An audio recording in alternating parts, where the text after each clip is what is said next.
Hi, everyone, and welcome to another wonderful episode of Paranormal Minds. I am your host, Shannon Ray, and I want to thank you for joining me on this wonderful evening right before Thanksgiving.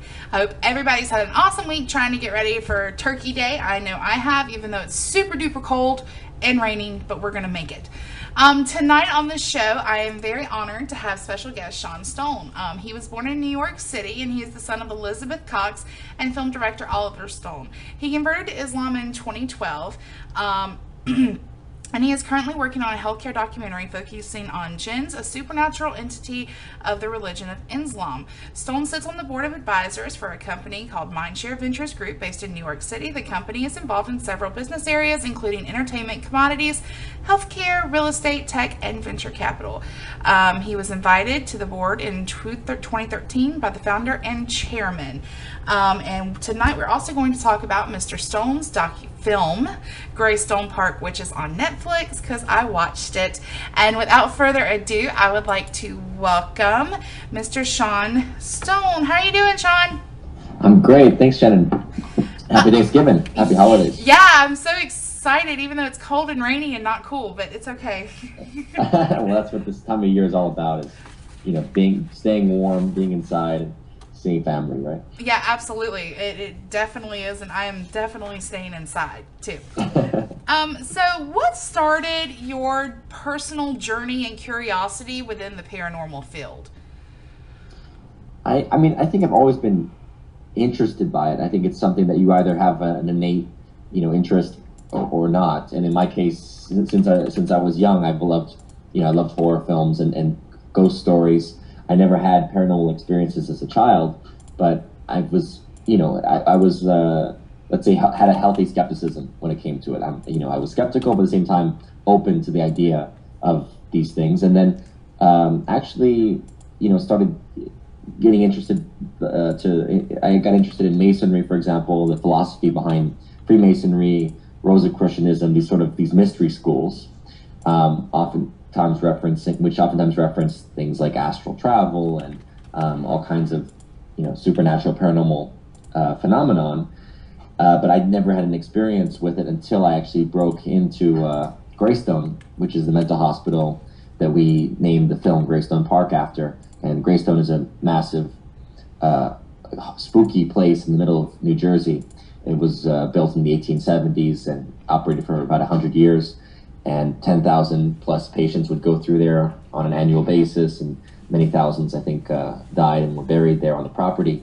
So you can imagine it's enormous, spooky. And when we first broke into that place, we had some experiences that led me to believe, okay, all these things that I've read about for years, from magic to the paranormal, there's reality to it.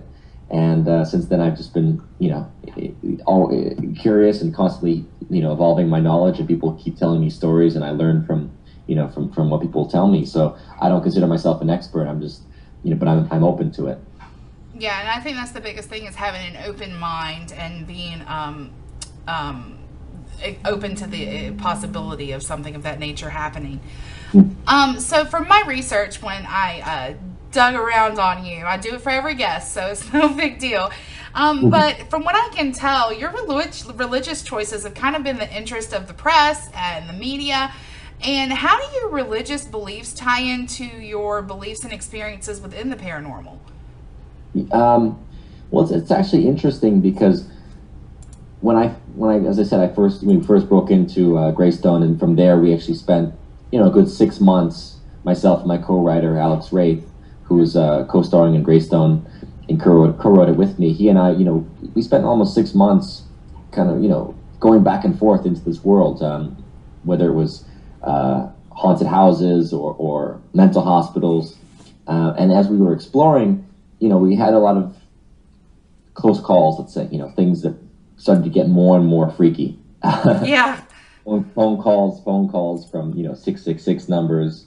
When I'd be at my apartment, in New York City, and having what sounds like a demon calling you and basically knowing exactly what you're doing in your apartment. Either it's a very advanced NSA operation, yeah, they're monitoring, or it's something paranormal, or I believe maybe a conjunction of the two, because I do believe that the government knows about these things. And we know, for example, CIA, NSA. I mean, these organizations did all kinds of experiments with mind control, and I think in the process of that, they came across some interesting supernatural realities that we call magic, let's say. Mm-hmm. So it's not far-fetched to believe that there are black programs or departments within the government, kind of like the X-Files, that deal with the paranormal. So in my case, I'm dealing with these weird phone calls and going into these places where we're hearing demon voices and laughter and things are flying and people get possessed. It's very spooky. So in that context, it reaffirmed my faith, and I was studying a lot about alchemy and sort of believing that maybe this is my trial by fire. Let's say this is the dark night of the soul. This is my experience to test, really, find out who I am and test myself.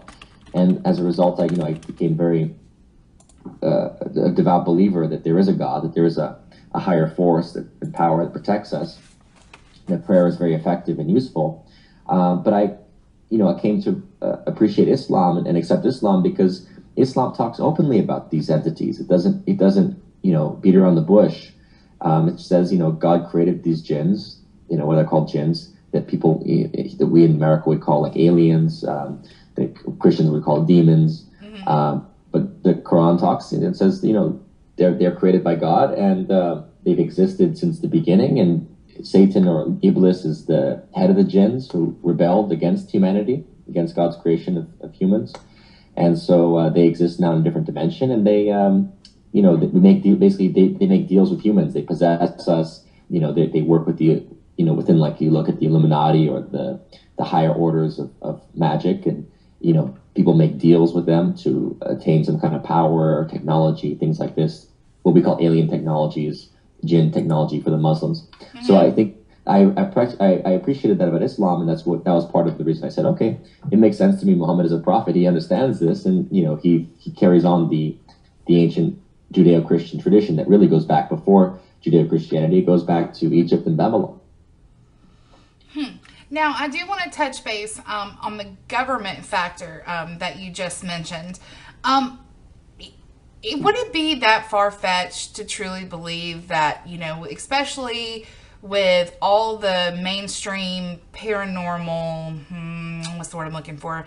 Mainstream paranormal media that we have nowadays, would it be that far-fetched for the government to come out and say, hey, yeah, we know it's there and we've been trying to hide it for years? I mean, at what point do you finally go, okay, this is really going on? In what sense? In what sense of what's really going on? The government? Yeah, with the government aspect, with the majority of population, as far as the paranormal occurrences and aliens and stuff of that nature is actually going on, or something's going on that we can't explain, at least.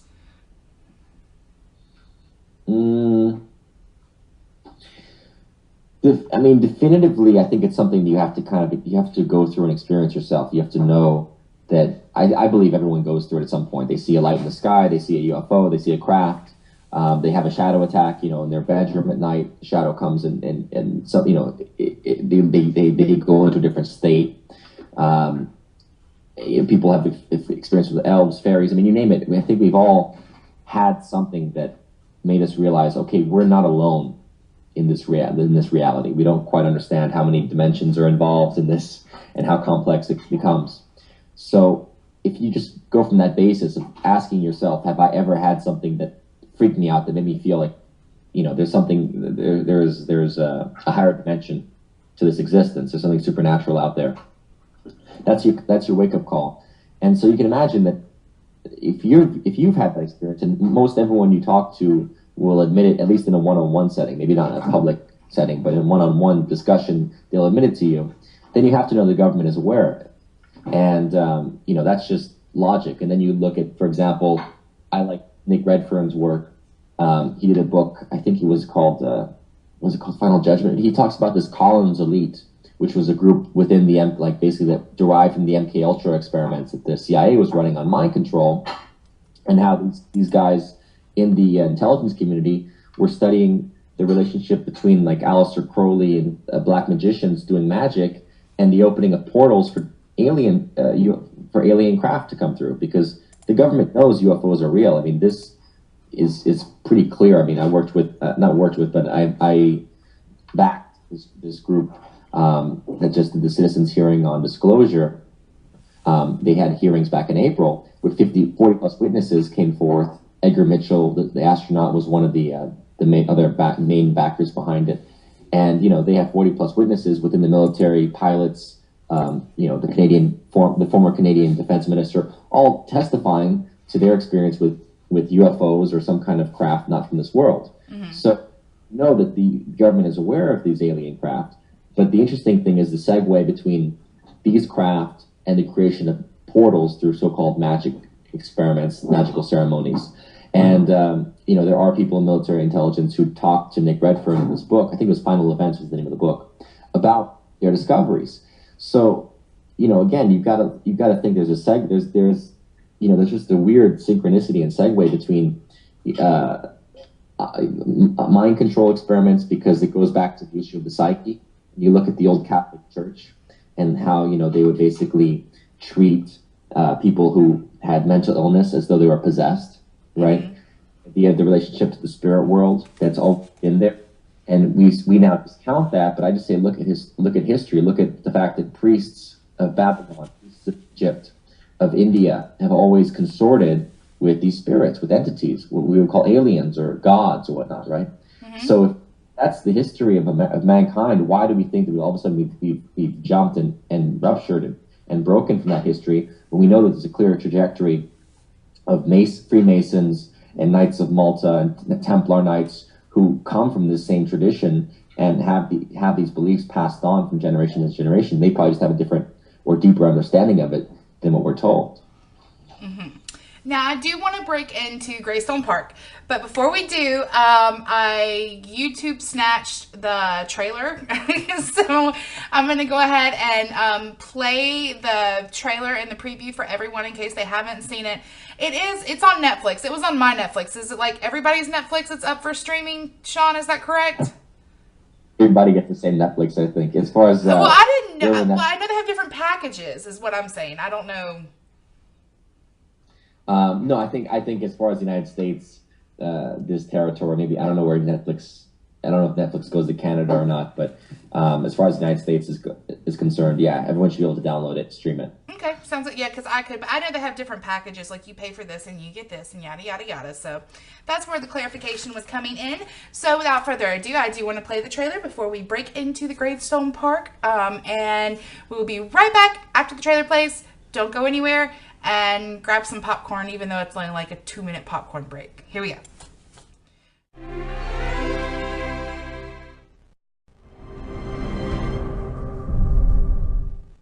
The main building, also known as the Kirkbride Building, was completed in 1876. Until 1943, when the Pentagon was completed, this was the largest structure in the United States under one roof.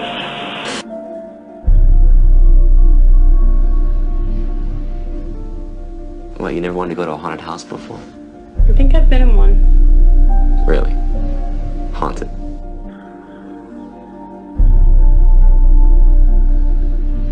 You ever seen a shadow, like a shadow man? You ever been attacked by a shadow? It could have been just a shadow. Man's body pulling my leg out of the bed. It sounds like John was getting a little kinky. You don't believe in ghosts? Only one way to find out.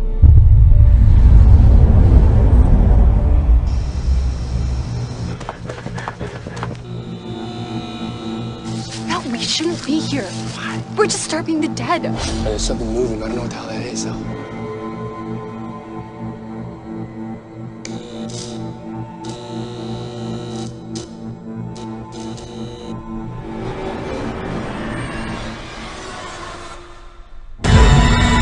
Get us out of here! Did you see her?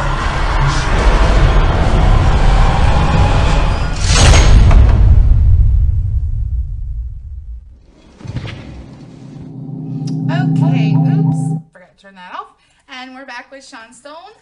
Okay, so we just watched the film, the trailer and preview to the film, which is available on Netflix as well for streaming for those of us who have Netflix.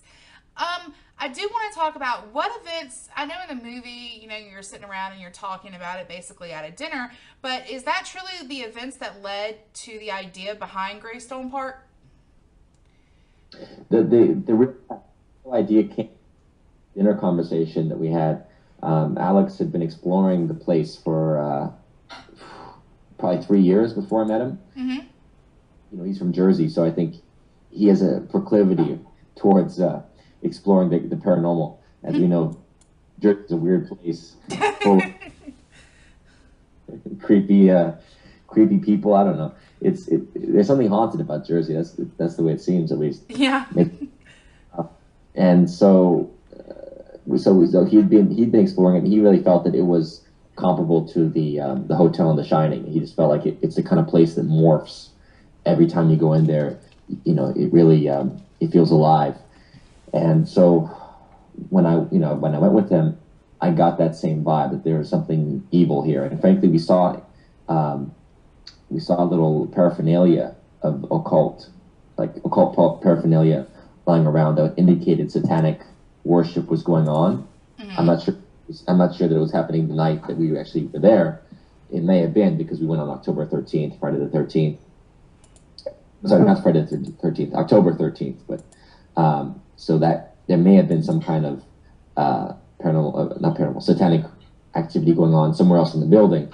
But the point was that if Satanists are attracted to the place, there's a reason. There's obviously something very negative that they're drawing upon for their rituals.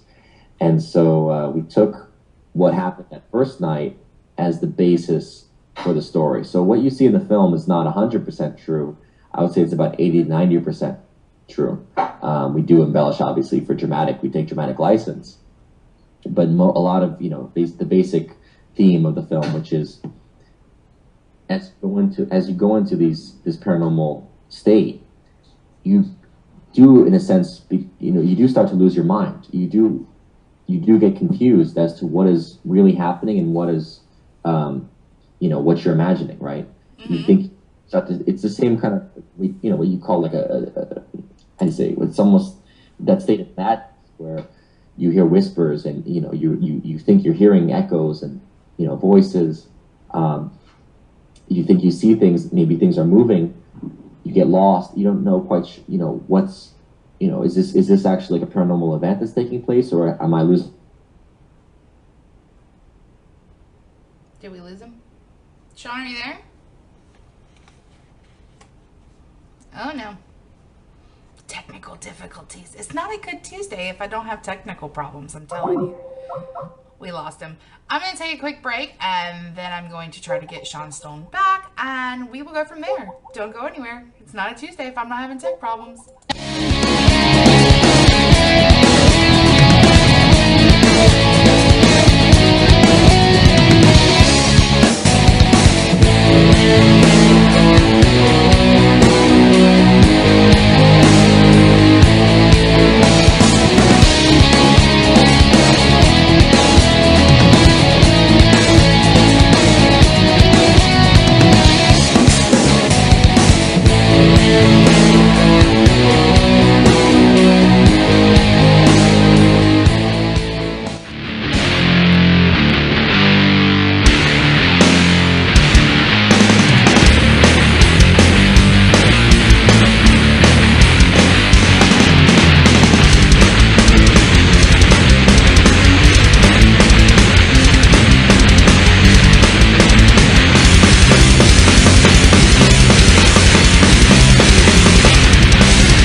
it's Sean Stone, and I have him back, even though my software is cutting off half of his head, which I will fix right now. It's one of those things, I guess. So Sean, let's continue on talking about Greystone Park. When Alexander came to you and was like, "Okay, let's do this," what was your reaction? Actually, I was just like, let's go. I mean, the thing is, he was interested in the idea of a film, as far as setting. He wanted to set a film in Greystone. He just thought Greystone was a great location. And frankly, I think his idea was just to keep breaking in and like shooting pieces of the movie, step by step.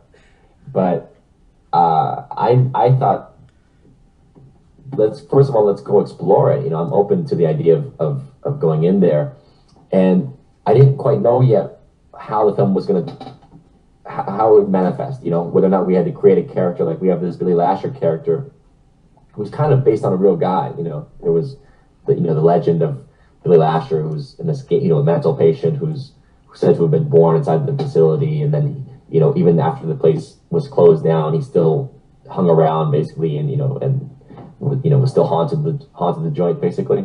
Mm-hmm. That's what Alex wanted to do. I think more of a slasher film based on Billy, which could have been interesting, but I just went into this experience saying, let me go and feel the place out and see it for myself, and ultimately decided to then take it more into that subjective dimension. It's like I wanted to do something based on us, myself, Alex, a female friend of ours, the three of us as like young guys who don't really know what they're getting into. Mm-hmm. And then the tension is built around the fact that, we don't know if Alex is playing with us. Is he setting up traps for us? Is he trying to lead us on? Or is he getting possessed?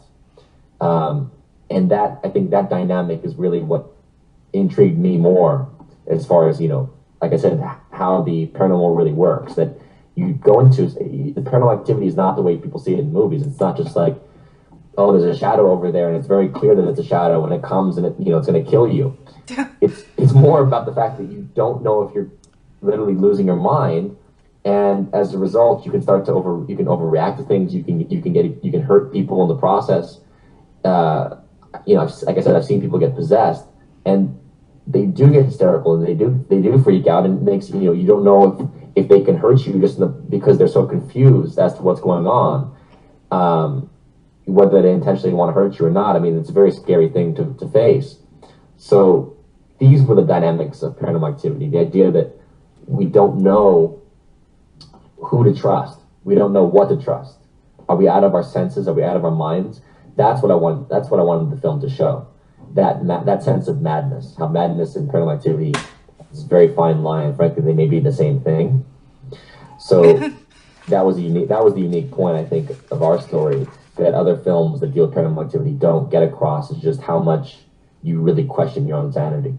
Mm-hmm. Now, at any point, did you guys look at each other? I mean, before the film, when you're just breaking in to go in there and just to get a feel of the place, did any of you guys look at each other and go, we're doing this in an abandoned psych hospital. Maybe that's a bad idea. Oh, 100%. I think that's one of the lines in the film, pretty much. It's like almost a repetitive thing where, people who watch the film might say, this is ridiculous. Come on, these guys would turn around and leave. The truth is, we did stick with it. We did keep pushing ourselves, and we did keep going back. Because you just, like I said, you don't know. I mean, I remember one time we were about to break into this place, Letchworth Village, which is a abandoned mental hospital for kids. Mm-hmm. And it was burned down at one point, and it's an ugly place. It looks like a giant factory. And this is after having been to quite a few mental hospitals. But as we're approaching this, all of a sudden, Alex sees a guy in the doorway. And I didn't see him. I saw a shape. I saw what looked like a white, almost like a white shadow. But Alex says he saw a person. So he then starts chasing this guy inside the building. And at that point, there were two girls with us. And at that point, I said, forget it. Let's get out of here. I don't want to risk someone's life, because I know this location. I've been to it before. and it's very dangerous. It's a place that you really like a factory. It has multiple levels, and if you walk into it, you can get ambushed very easily. The guy could have, I don't know if he's a Satanist or what he's doing there. He could have more. There could be more people inside, So it's that kind of situation where at that point, I pulled out and said, no, we're not going to go in. But that's the rare time when you actually see someone and you realize, let's get out. There was another time we saw somebody in the basement of Greystone, and we were with the cops. So actually, we pursued and we tried to figure out who this guy was. Yeah. So that was a different situation. We actually went for him. We kept going. We never actually caught the guy because we don't know I don't know if he was human or what it was, but he just kind of vanished. But that, you see, the thing is, like, each time it's very strange. Like, you kind of go crazy. You want to find out. You want to see. Is this real? Can I catch a ghost? Can I? I don't know about catching a ghost, but can I catch something? Can I prove? I guess it comes down to, like, you want to prove to the world the paranormal phenomenon, the paranormal reality. You want to prove it, and I think that's what we were up against. Was constantly trying to get footage to try to, show the world, yes, we're not crazy. Yes, this is absolute proof, and yet, without technology, without science, I don't know that you can prove it. I think ultimately there's always going to be skeptics. There's always going to be the people who said, you made it up. You can't really catch a ghost. We really need the Ghostbusters plasma technology to catch a ghost, and then we can prove the world that, yes, this is real. So I think that was very frustrating, especially for Alex, who really was constantly trying to make people believe that what he saw was true and that he wasn't just out of his mind. Mm-hmm. And then you have, just from my personal experiences, in the field the work I do in the field, you have some absolute genius scientists that actually do the work and don't just say this is what happens. They answer the how and the why, and they have scientific data to support that as well. But you still have skeptics, trying to validate their degrees and their credentials, which they have them, and they're absolutely brilliant men. One, David Roundtree, I'm thinking of in particular, and they're just absolutely brilliant men, and they just, I don't think, some people you're just never going to change, Sean, and that's just my personal little humble opinion there. Yeah, absolutely. It's not about, you don't have to force it on anyone. At the end of the day, like I said, I think everyone has their personal experience with the supernatural, but some people choose to not wake up. They don't want to deal with it. It's just, that's their choice. It's kind of like the whole Matrix thing. Some people just stay sleeping, I guess. Yeah. So, next, I want you to tell me, can you tell me a little bit about the history of Greystone Park? I know it was like a psych hospital, but how long was it open? Do you know any of that kind of stuff? Yeah, like I said, it was open for about 100 years, I think a little bit more. It got shut down gradually. Apparently, Senator Cody played a role when he was a younger guy. I think before he went to the Senate, he played a role in shutting it down because there was a lot of abuse of patients that was going on in the hospital. And I think there's a very dark history to that place, beyond just not even dealing with the paranormal aspect, just the nature of how mental patients are treated, sexual abuse, things of this nature that goes on. I think that was part of the reason it was closed down. And there's also the question of the MK Ultra experiments, because as we know, as I talked about earlier, the CIA operations, on mind control, we know that it intersected with universities and some mental hospitals. I've never seen Greystone referenced in terms of what we know from the MK Ultra files, but we know that most of the files were destroyed. So to my thinking, it's quite plausible, because when you go to Greystone, you see that there's a vast network of underground tunnels connecting the buildings. There's a lot of room to hide patients and transport them in secret. And so it would not surprise me if Greystone was one of the locations for some kind of mind control experiments on patients there. But that's more speculation. We do know that obviously, like lobotomy and electroshock and other experimental forms of treatment were conducted there, though. And there's also a lot of people who died there, whether or not they died naturally or some from the treatments that they went through. We know that at least, I believe it was about 3,000 people were buried there on the premise. So you can imagine this place is a dark, it's a dark place. I'm sure I think it's a dark history. You ask people from around there, it's treated as such. And as I said, the fact that Satanists still go there for ritual and for to do some kind of black dark arts indicates that there's a lot of bad vibes still in the building. And asking the locals, you can a lot of times get a very good picture. Did you find that when you guys went and did your research and even talked to people local within the community, were they reluctant to talk to you about it? Yeah, I mean, the thing is that I think Alex spent more time because, again, he's a Jersey native. I think he spent more time, and it's a weird place because so many. If you talk to people from around there, people are freaked out about it. They don't want to go near there. They don't want to try to buy. But then if you actually know, like, the immediate premises and the immediate neighborhood around Greystone are a lot of employees, people who actually work there or still work at the, there's an actual Greystone that still functions next door to the old one, to the abandoned hospital is like the spooky haunted place that people avoid, but right next door is the working Greystone of the same name that still has patients. So there's a lot of people who live on the premises, like basically in the neighborhood around these two hospitals, and they still work at the new hospital. So I mean, I don't know, man. Maybe they're all possessed by jinns or some kind of spirit. I mean, I would find it very creepy to live next to that place. Well, it's not even that. Whose bright idea is it to put the new one next to the old one? I mean, hello. I mean, maybe it's just me. Well, I'll give you one better. I've heard recently, and I can't verify it, but I've heard that the government is intending to reopen Greystone for something else, whether it's as a prison or as an office building for government purposes.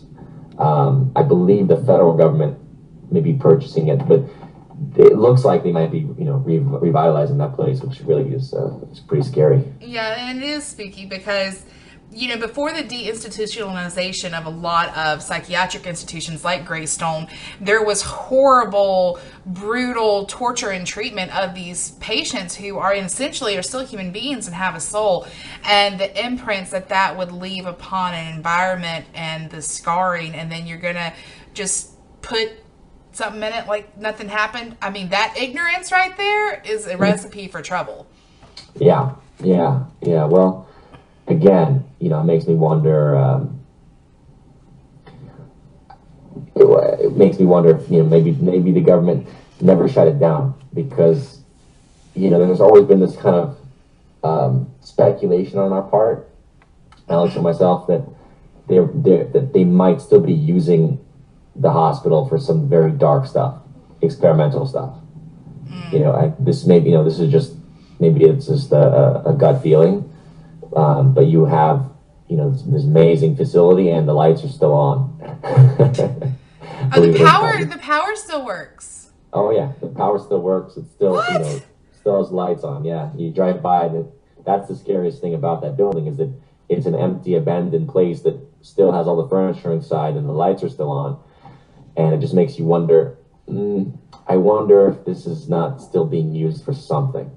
Obviously, somebody's paying the electricity bill for a reason. And I mean, we in America, we don't have a deficit or anything. So, I mean, we could just pay lights forever. It doesn't matter. Well, apparently it's a fire hazard or something to that effect. But again, just speculation. But, who knows? Maybe they're running some kind of paranormal experiments there. Maybe, they're keeping it on ice for a later date. But I think the government, the federal government apparently still has something in mind for that place, that building. Well, obviously, because I mean, in my personal opinion, leaving on constant electricity with little management would be more of a fire hazard than not having it. Mm-hmm. Personally. Yeah, and I've been there at night. And it's funny because the fire alarm goes off occasionally. It's really creepy. You hear this. We were there one time, and all of a sudden we started hearing beep beep beep, like this beeping sound, and literally, it sounds like a time bomb about to go off because you're in this empty, desolate place, and you hear this beeping sound. You're not sure what the hell is going on. Did someone know that we were here? And we went and looked, and the panel, it was like a fire alarm that was beeping. So that was really creepy. We got out at that point. I honestly, that just amazes me. So I do want to kind of round out Greystone Park with a question, kind of like to sum it all up. Would you say that the experiences that you had with Greystone Park before the film and even after the film, do you think it changed you in any way or gave you a different perspective? It changed me for sure. It made me a believer. It made me understand that there are things out there, that there's entities, that these spirits are real. It made me, as I said, a believer. Made me much more devout in my faith and my belief in God. And I think it just, it was a challenge. It was a test. It was a challenge in many senses. From the fact that we had to deal with losing our location and trying to, having to piece it together from all these different haunted places. We ended up shooting Creedmoor and Letchworth Village, and then Los Angeles. So we had to basically struggle and fight our way to completion, because at every step it felt like we would lose financing, we would lose location, we would lose something along the way. And so it took 2-3 years to get the film finished and released, which itself I think was just a tremendous effort. We didn't expect it was going to take that long when we first set out to do it in 2009, and didn't come out until 2012. So I think that alone was the difference maker, the perseverance that it took to get it done. So let's move on to the Jinn documentary that you're working on. And I know it's been put on hold, which we'll talk about that. So can you take a moment just to kind of explain the Jinn and its kind of presence and correlation within the religion of Islam for those viewers who might not be aware of it? Yeah, well, as I said, jinns are recognized in Quran. They're basically, I believe that there's good protection for people. Oftentimes people ask me, what do they do if they have demons or some kind of entities, spirits that haunt them, or they feel like, want to possess them, or feel that they're endangered by them. I say, you should play the Surah 255 from the Quran, Ayat al-Kursi, or there's also Surah 113 and Surah 114 are all very good. If you play them, you can find them online. And if you play it in Arabic, it has a very good energy, vibration, frequency that actually keeps the negative jinn away and does serve as a protection for you. So the thing is that jinns in Islam are basically, as I said, like what we call alien, extra-dimensional entities, demons. It all falls into the same category, that they're beings who were created basically around the same time as humans, I think slightly before humans. And the lord of the jinns was Iblis, who was Lucifer. And he refused to bow to humanity. When God created man, Lucifer refused to respect mankind and basically bow to him. So the idea is that Lucifer was not an angel, but he was this other being. And jinns live very long lives. They have human qualities, but since the time of the floods, we don't see the jinns anymore, basically. So we can't see them in our dimension. They appear in an alternate dimension, I guess you'd say, and the third eye can maybe see them or be aware of them. But that's what jinns are, and apparently, they still interact with us. If you look at the stories of the genies, that's what we call them in the West, genies. It's like the idea that they make deals with humans. They come to you and they basically feed your greed. The negative ones, they're both positive and negative, but the negative ones feed our greed, our desire, our lust, our vices. Basically, they prey upon, and they'll satisfy it. So oftentimes when people say you made a deal with the devil, that's very much the deal with the genie, who will give you what you want in exchange for your soul. So the jinns are very intent on human souls, it seems, and they want to enslave mankind, and they use the people in powerful positions have oftentimes make deals with jinns, and as a result, you know, or sometimes people say that the jinns come through the person. Sometimes the jinn can take possession of the person and then, you know, live through a human body. But you'll look human, but ultimately they say it's a jinn inside. And anyway, the point is that these powerful people then are controlling the world, and we call them the Illuminati.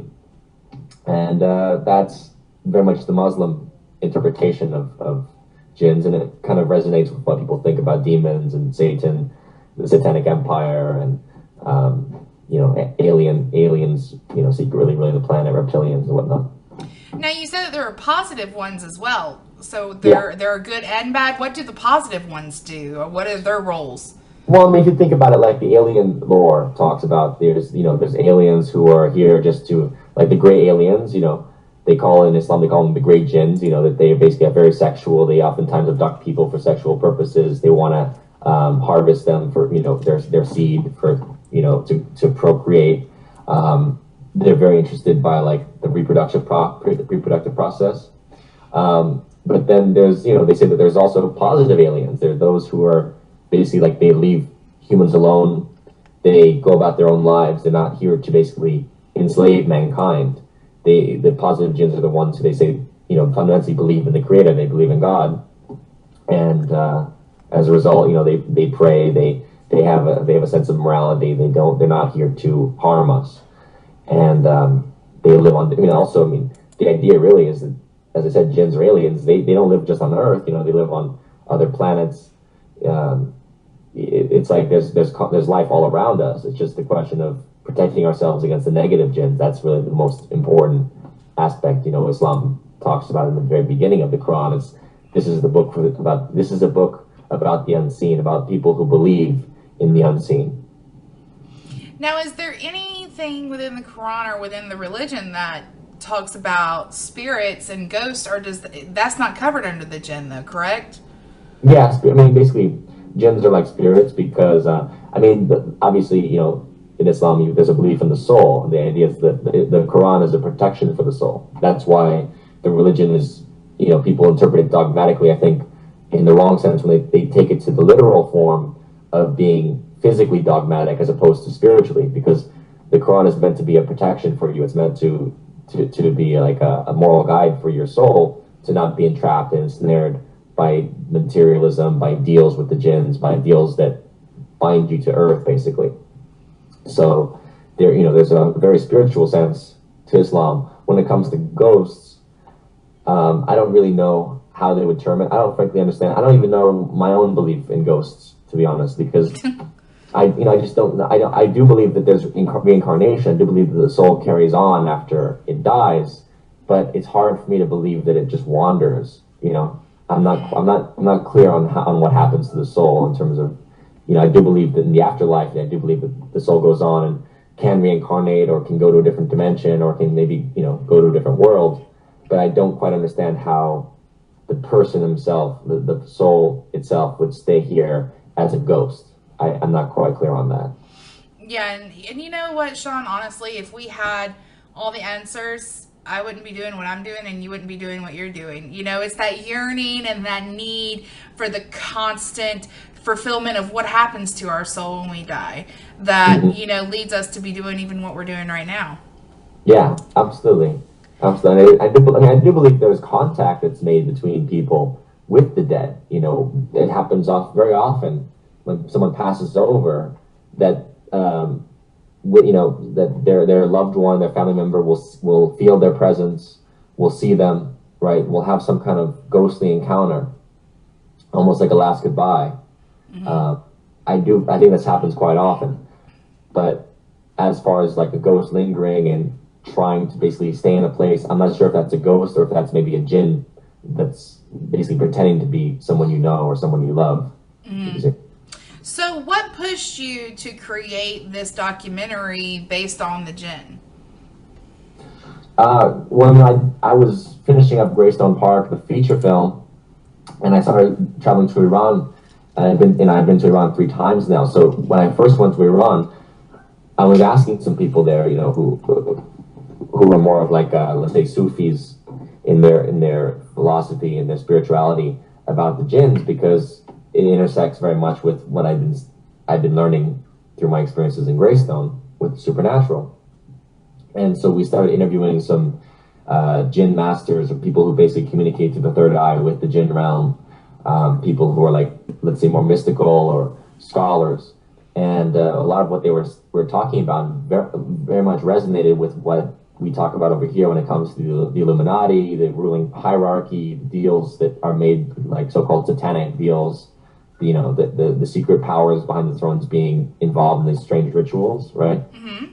We've seen evidence of, you see Bohemian Grove, for example, you know, you see evidence of Illuminati ritual and sex rituals, for example, as Kubrick showed in Eyes Wide Shut. I mean, the point is that these things have been rumored and talked about and known in the West, and they understood it in Iran, and they said, look, it's, you know, the jinns have always been here. We understand it. That's why, you know, we always warn about Dajjal, which is the great Satan. And they, you know, I think their belief in Iran, why, you know, they said America was the great Satan, is because they saw the one eye on the dollar bill. They said, well, that's one of the prophecies of the end times. And America has become very materialistic, and it's become very, you know, imperialistic, and militaristic in its you know, policies in regards to the rest of the world for the last 40 years.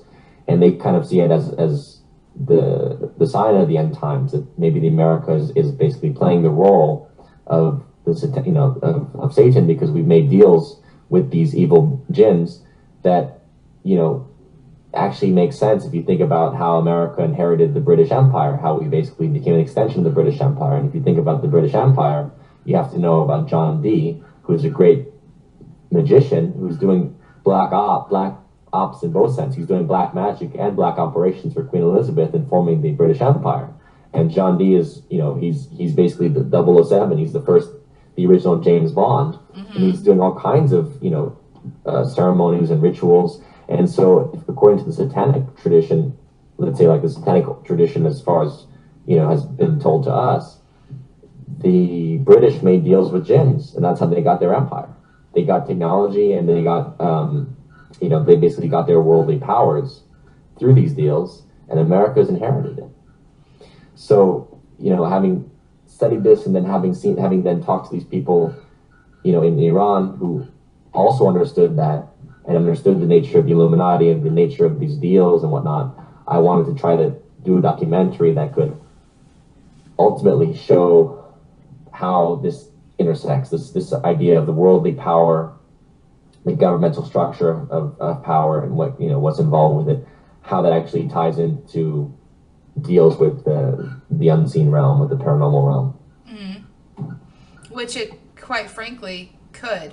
Mm-hmm. What is the status of this documentary? I know you've not really been able to go over to Iran, so how's it coming? Yeah. No, it's not that I haven't been able to go over. It's just, it hasn't been a priority, to be honest. You know, it's an ongoing thing. For me, you know, I've been focusing on my feature films and developing those. And so I believe that everything comes when it's ready. Mm-hmm. This documentary is not necessarily ready yet, but you know, when it's ready, it's gonna be, I hope to really blow people's minds. Yeah, I would look forward to definitely seeing that one as well. So, what are your plans kind of for the future? What kind of, or what type of involvement do you plan to have within the paranormal field? Like, do you expect to continue going down these questionable roads, or, you know, how do you see yourself fitting in? Yeah, I mean, I don't know. I think I like to keep an open mind. I would like to know more about the science of understand. How do you say? I hope in future to understand more about the science of how this universe really works. Mm-hmm. I think that as we evolve our understanding of things like, you know, like quantum physics, like the notion of the ether, that we will, plasma physics, that we will ultimately come to understanding more about what the paranormal phenomenon really is. Mm-hmm. How these spirits, these entities, the jinns, you know, how they interact with us. And so for me, you know, I'm not at the point right now of wanting to do more empirical studies. I mean, of course, it's fun to go into a haunted place. I have no problem with that. Although I don't know if I want to break in right now. It's really risky when you do that, because you have no backup. But I would love to go, you know, into a haunted place and try to understand it from a scientific point of view, I guess, more than anything. What is the nature of this reality that we're living in? And so I think that's what we have a show like, we have Buzzsaw online right now, which is an alternative media show. where we talk about conspiracy news, we talk about the occult, we talk about Masons, and we can also discuss supernatural things and paranormal stuff on that show as well. And I have just a general question. You might be able, I've heard you mention the Masons quite a few times throughout this evening. And it sparked a little light bulb in my brain. A lot of times when it deals with hauntings and spirits and things of that nature, there is so much Masonic handprint on that, if that makes sense. Like there's a stamp of Masons. Do you know why that is? I don't know for sure, but I would speculate that Masons are involved with the jinns. You know, if you go back to the history of it, the Masons are rebuilding Solomon's temple. Solomon was the master of the jinns. That's how he built the temple in the first place. If you look at the lore, he used his magic ring to command the 72 jinns to basically to build the temple. And so within Masonry, I believe that there are jinns that intersect with it. That's the history, and I think that's the secret history of it. And so maybe, you know, it's not just Masons, by the way. It's the occult teachings. Let's say it's like the mystery schools, right? Mm-hmm. And so within like these codes and symbols and whatnot are perhaps markings that are used for the jinn deals. And so maybe these jinns haunt these places because of those deals that they've made with Masons, or else as being part of the location itself. You see, sometimes, you know, the jinns or the spirits are oftentimes bound to a location because of the nature of their deal. So that may be why you see the imprints. I'd love to know more about it, frankly. Well, I think it's interesting, but you know what my grandfather always said, and I agree with this 100%. Any society or group of people that have that many secrets, don't think I want to know too much or be part of it, you know? They're hiding secrets for a reason. That's, you know, you could be getting into dangerous waters there. But Sean, thank you so much for being on tonight. It was an absolute awesome pleasure. And, you know, if once that Jen documentary year or two gets along, just hit me up and we'll have you on and I'll show trailers from it too. I'll YouTube snatch some trailers from that too. Cool. Thanks, Shannon. Thank you. And everybody, please be sure to have a wonderful Thanksgiving. Spend lots of time with your family. And tune in back here next week when I'm going to talk with Karen Dahlman. She is the author of Spirits of the Ouija. And she has a journal, basically, of everything she's done with the Ouija for like the past 20 years. So you will not want to miss it. Tune in right here next week. Same time, same place. Happy Thanksgiving. Bye.